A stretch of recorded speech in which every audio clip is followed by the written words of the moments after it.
Bom, senhoras e senhores, vamos começar esse episódio de hoje falando da Qualcomm, que acabou de anunciar o Snapdragon 8 Elite Gen 5 e também o novo Snapdragon X2 Elite, que é o chip deles para computador. Primeiro vamos falar um pouco do 8 Elite Gen 5 e depois a gente fala do chip para computador. O 8 Elite Gen 5 mudou de nome de novo, o que na minha opinião confunde muito, mas tudo bem.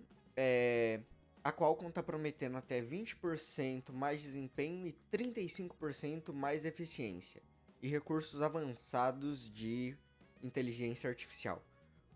Com a matéria aqui do Tecnoblog, vamos dar uma olhada e conversar um pouquinho sobre esse chip.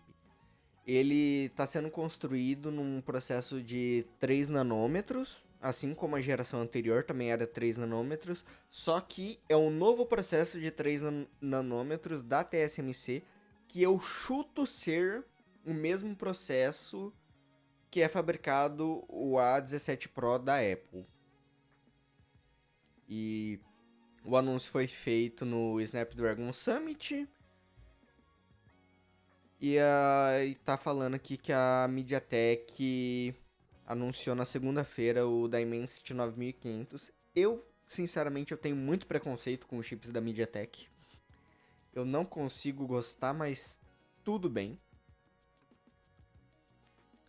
E a questão... Que eles tiveram um histórico muito ruim, né? Isso. Os primeiros chips eram horríveis, mas agora tem os chips ditos gamers aí que parecem A ser Samsung tá equipando os tablets deles com MediaTek, né? O S11 e tal.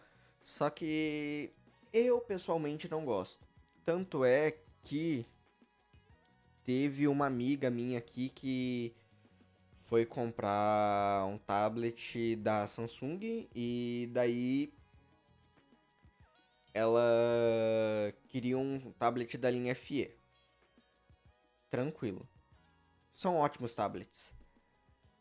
E daí eu peguei e falei, não pega porque é MediaTek. Daí eu fui ler, os da linha FE não são MediaTek, são Exynos. Que é um pouco menos pior, na minha opinião. Mas, tipo assim, é preconceito meu, gente. Então, dizem que esses chips novos da MediaTek são muito eficientes. Mas o papo aqui agora é este menino aqui, o 8 Elite Gen é 5. Snapdragon. Eu queria já iniciar acreditando no Loop Infinito, que fez um vídeo sobre isso, porque eu vou usar o vídeo deles para mostrar alguns gráficos de testes que eles fizeram e eu acho muito interessante. E eles também têm essa imagem aqui um pouco maior para a gente poder discutir. Vamos lá.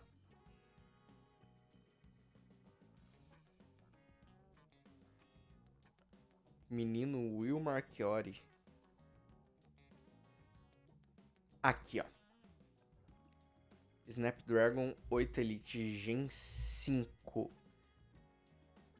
Ali na parte de economia de energia, ele pode salvar até 44% mais de energia. Ou seja, este desempenho está espetacular.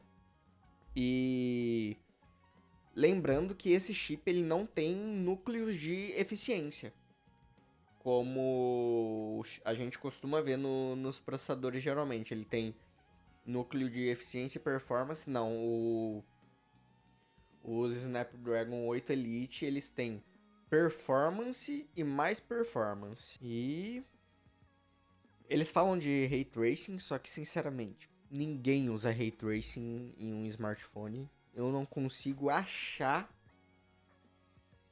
um jogo que utilize isso. Bom, eu não consigo achar um smartphone que use Ray Tracing. Aqui eles falam de Unreal Engine e outras engines que usam. Ele tem uma GPU Orion, que é melhor do que as Crios que a gente via antigamente nos Snapdragons e via até hoje nos Snapdragons não de entrada, o restante da linha Snapdragon, né? o Gen 4, que é o antigo 400, Gen 7, todos usam GPU Creo, mas o 8 Elite usa a GPU Orion, que é que vem da linha de computadores, que é o Snapdragon X, que esse sim eu acho interessante e já já a gente vai falar deles. A gente já tem lançamentos com esse chip, que estão chegando agora em novembro, mas a dona Xiaomi já saiu anunciando por aí. E já já a gente vai debater sobre esses lançamentos da Xiaomi, que pularam uma geração. Mas no mais é isso. Eu espero do fundo do meu coração, porque a Qualcomm tem uma parceria com a Samsung. Eu espero que no ano que vem toda a linha S volte a ter Snapdragon. Porque a gente tem Snapdragon só nos Ultras. Mas eu queria que voltasse a ter Snapdragon em tudo, porque na minha opinião ficaria mais parelho com a Apple. Não sei se você concorda, João. Porque, tipo assim. Concordo até porque agora, ainda mais a Samsung usando tanta tecnologia de IA embarcada dentro da interface Aham. dela, usando o mesmo chip ali, a mesma linha de chips, com o mesmo formato ali das NPUs, que agora esses processadores cada vez têm mais e trabalham melhor a IA ali dentro, eu acho que você consegue ter uma consistência melhor na linha, né? Sim, sim. E daí eles também falaram de um outro chip, sem ser um 8 Elite Gen 5, eles falaram de um 8 Gen 5 e falaram que em breve trariam novidades sobre esse chip. Então a gente não tem specs, não tem nada sobre esse chip. Mas na minha opinião podia ser tipo assim, ó, o Galaxy Ultra com 8 Elite, o Plus não, o normal e o Edge com o 8 Gen 5, que seja. Ficaria mais ou menos igual a Apple. É. E lembrando também que a Samsung às vezes dá aquelas de que o mesmo smartphone, dependendo da região que ele é lançado, ele usa um processador diferente. É, mas isso aí tem um tempinho que não acontece. Não acontece Não, mais? não. E eu queria só trazer aqui alguns números de desempenho que o Loop pôde fazer. Tá mais lá Que o pro meio. Loop pôde fazer porque eles foram. Aqui, ó. Eles foram no evento e lá eles tiveram acesso a mockups, celulares de desenvolvimento mesmo da Qualcomm e puderam fazer esses testes. Fizeram aqui o teste do Geekbench. A gente pode ver que no single core ele perde pro A19 Pro, mas é porque, na minha opinião, o single core da Apple ele é muito eficiente. Mas no multicore ele dá um espanco. Ele dá um espanco. Gigantesco. Cara, e esses resultados desse A19 Pro aqui tá. Esse A19 Pro da Apple tá melhor do que o que a gente tem aqui no update, João. Porque eu acho que nos nossos testes do Geekbench o A19 Pro não tirou tudo isso, não. Talvez tenha sido um Pro Max, porque eu fiz no Pro. Enfim, em breve, resultados. Talvez maior tamanho para Em dissipação. breve, benchmarks dos novos chips da Apple no review do iPhone Air. E eu creio que por enquanto é isso aqui, ó. A terceira geração da Orion. Ah, não. Orion é a CPU. Eles usam uma Adreno diferente. Eu tô confundindo as bolas, gente. Perdão. Mas 20% a mais no single core. 32% no web browsing. Que, no caso, eu acho que o web browsing que eles chamam é tudo que a gente faz no dia a dia, como redes sociais, essas coisas. Fica tudo mais ou menos na mesma.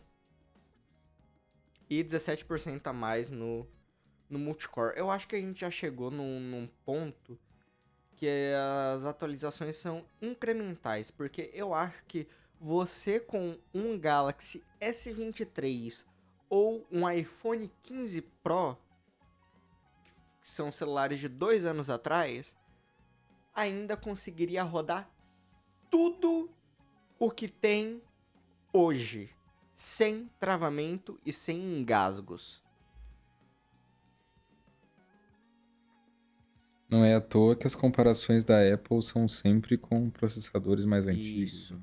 E aqui, ó, a GPU ela tem 23% de performance a mais do que a geração anterior e 20% a mais de de eficiência.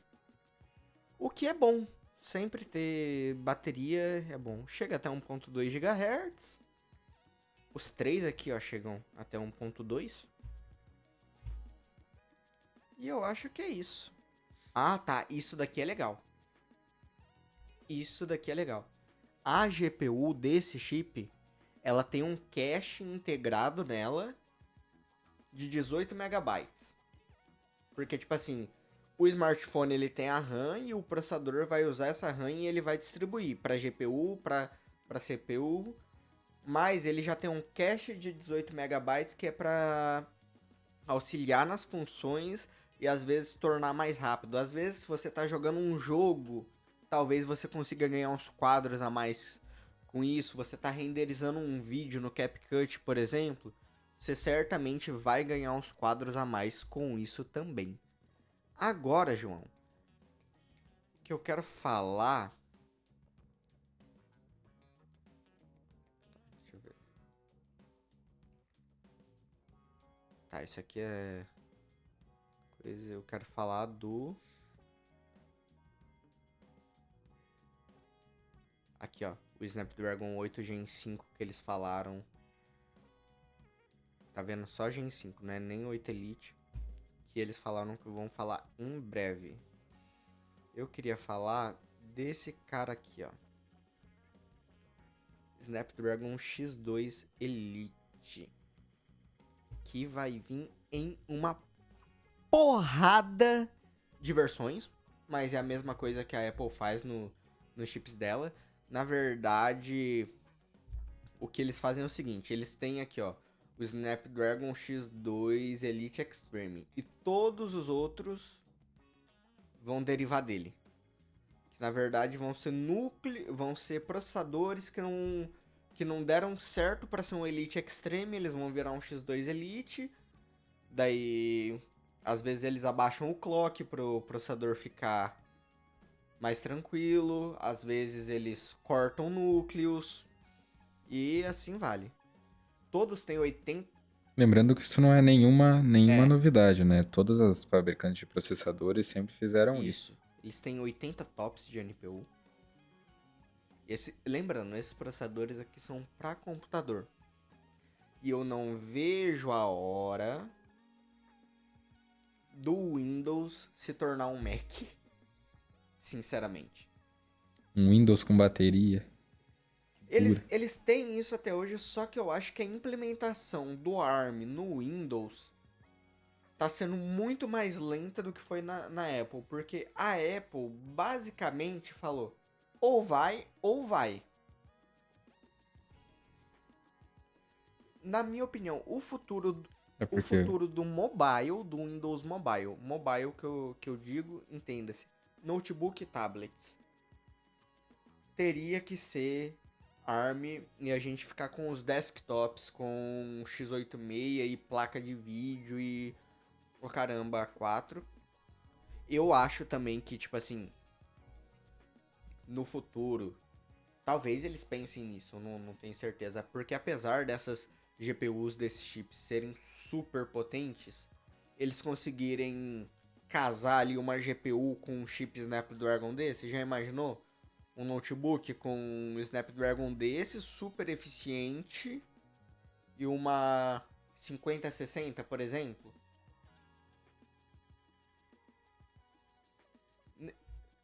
Seria o melhor dos mundos, né? Agora, o gargalo que a gente tem no Windows é isso, porque você tem muitas fabricantes produzindo e elas que decidem o chip que elas vão usar ali. Então você não tem uma base de usuários para uma marca falar assim, ó, a partir de agora eu vou usar isso aqui. Ou você desenvolve ou você perde toda a minha base de usuário. Exatamente. Exatamente. E daí eu acho que esse é o futuro, porque esses processadores eles são mais eficientes, mais rápidos, às vezes. Esse processador aqui ele chega até 5 GHz no boost. É um processador ARM que chega a 5 GHz. Isso é muita coisa. E eu penso assim, eu já pensou eu fico imaginando, porque eu tive um Galaxy Book. Um Galaxy Book Ultra. Eu tive um Galaxy Book 3 Ultra, que eu fiz uma troca recentemente, porque o meu era com a 4050, eu fiz uma troca com um amigo por um notebook gamer com uma 4060. E eu não gosto de notebook gamer. E às vezes é bom você ter um computador com uma placa de vídeo para poder editar. Então eu fico imaginando você poder ter um computador com Windows que você consegue jogar, editar e ser leve, sem ter gargalo.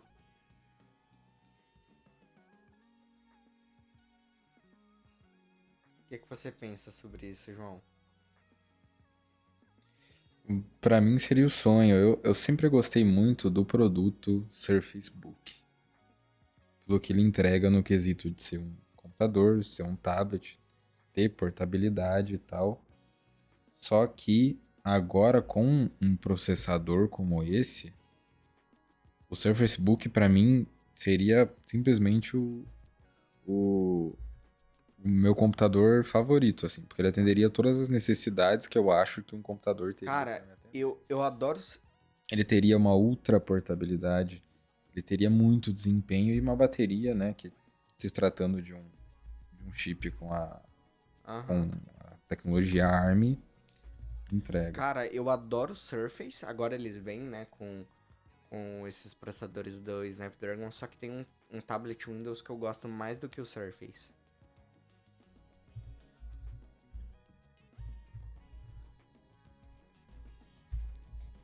Ele é tipo o meu alvo. Ah, Esse cara aqui. Ele é mais grosso que o Surface. Só que o que esse cara entrega, e ele já vem num kit completo. O Surface não. Eu acho que, tipo assim, ele é um custo-benefício. E daí a gente precisa falar disso aqui, né? Porque ele é da linha ProArt. Então a tela ProArt. dele para você corrigir cor é coisa de louco. Tela de 13 polegadas, aqui ó, Snapdragon X Plus, eles vão atualizar isso agora que a Qualcomm tá anunciando. Câmera em tablet ninguém liga. E é isso. Eu só fico imaginando agora com esse processador mais eficiente, com o X2 Elite mais eficientes, eles possam diminuir mais ainda a espessura. E daí, consequentemente, vai ficar mais leve, mais portátil.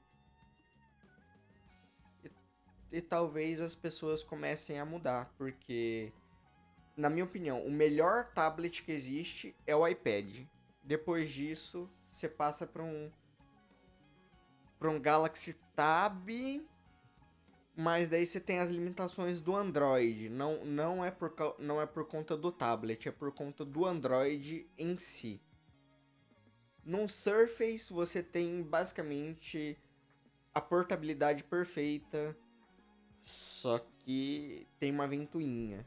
E daí incomoda. É isso. É. Bom. Portabilidade com desempenho muito bem equilibrado. Exatamente. Vamos passar pro próximo.